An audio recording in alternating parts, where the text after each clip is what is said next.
people under 30 doing amazing things. Our young person who rocks this week joins us from the Consumer Electronics Show, CES in Las Vegas. Johnathan Fatal1ty, one of the youngest professional gamers in the world. How does it feel to hear that? It's crazy, just a lot of hard work and stuff, playing video games for the last 10 years, and fortunate enough to win like 12 world championships, and it's a lot of training, a lot of hard work. People don't know how hard it is to really train and win, but I got to train 8 hours a day, working out, running, and so forth. So running? Why do you have to run to play video I think it helps your hand-eye coordination, your reflexes, makes you think faster. So everything that helped me play better, I'm going to take advantage of it. So you actually work out physically, and you also work out by watching your own stuff like an athlete, like any athlete, basketball player. Yeah, you have game film and stuff, so you watch how you play, how you react to other players. You find out some players don't like you playing super defensive, so sometimes I play like overly defensive and make frustrates them. And basically just you find different ways to antagonize an opponent and really get under his skin. So you always try to find that out and try to get him to crack during the tournament or during the match. And that's how you win. And nobody has beaten you in the world. I've lost some matches, but I mean. But mostly you've come in first place. Yeah, about almost 70% of the time. Don't be modest. About 70% of the time I win. 27 years old. How much, if you don't mind me asking, how much money do you make? I'm a millionaire now from playing video games. I mean, I started my own company, Fatal1ty brand. My own products. I work with Creative and Sound Blaster to make my own sound cards and headphones. We sell them at all the different stores all over the world. And also with OCZ, so we make these different products for gamers to actually improve their game. And we sell about about 100 million in product sales. Okay, we put your story on our website, and we had a lot of comments, a lot of questions in from avid gamers out there. Here's one from Richard who says there are 10 of us that are pretty hardcore about our gaming, but at what point does a person say, hey, I can actually make money doing this? Usually you know it before it happens. Usually. But if you never went to a pro tournament, you have to put that money up and go for it. I knew myself. I was like, I didn't know if I was good enough or not yet either. But I was like, you know what? I don't want to go through life not knowing. So I was like, you know what? I got $500. I'm going to spend that money traveling to Dallas, Texas, playing that tournament, and I'm going to win that tournament. I'm going to do the best I can. What do your parents think about all of that? Oh, they thought I was crazy, of course. But I went there and I brought home a check, and brought home more than they make in a couple months playing video games for one weekend. So.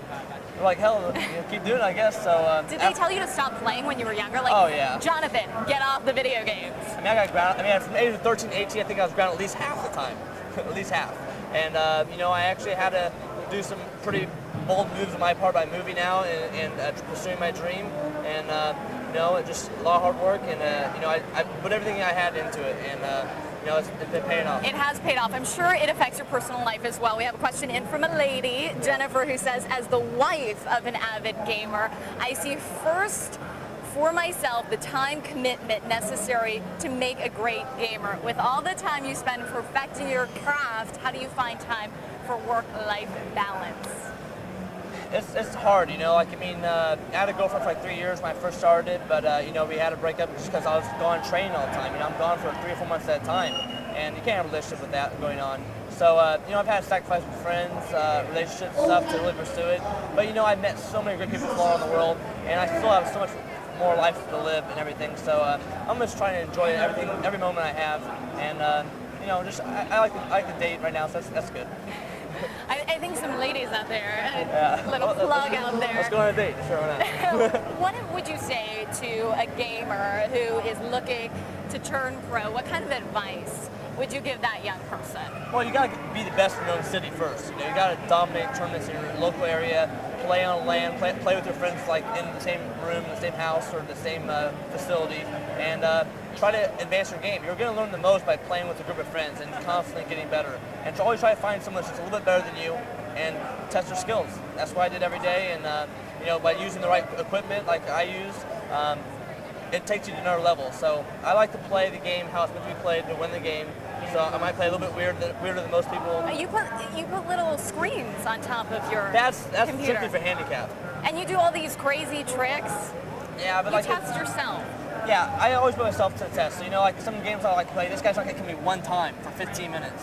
Or, I'm going to use this one gun the whole game. So I really become an expert at multiple different aspects of the game. And what do you say to the haters out there that say World of Warcraft takes over your life? I mean, people's marriages have broken up because of it. What do you say to people who are, naysayers that say, Johnathan, you're not going out there and you're changing the world.